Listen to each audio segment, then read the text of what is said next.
தென்னக காசி என்னும் புண்ணிய திருத்தலத்தில் உன்னடி நாடி வந்தோம் என் பைரவா. தென்னக காசி எனும் புண்ணிய திருத்தலத்தில் உன்னடி நாடி வந்தோம் என் பைரவா.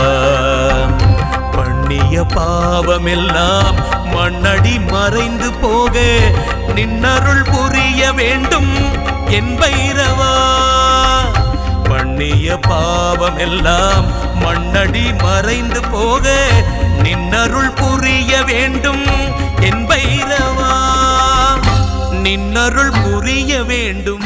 பக்தர்கள் தங்கள் குடும்ப உறுப்பினர்களின் பிறந்த நாள், திருமண நாள் விழா போன்ற சுப தினங்களில் பைரவ அபிஷேக அலங்காரத்திற்கு முன்பதிவு செய்து கொள்ளலாம். அன்றைய தினம் உங்கள் குடும்ப உறுப்பினர்களின் பெயர் மற்றும் நட்சத்திரங்களுக்கு சங்கல்பம் நடைபெற்று மகா பிரசாதம் வழங்கப்படும். வெளியூர் அன்பர்களுக்கு கொரியர் மூலம் அனுப்பி வைக்கப்படும். மேலும் விவரங்களுக்கு கீழே கொடுக்கப்பட்டுள்ள எண்ணில் தொடர்பு கொள்ளலாம்.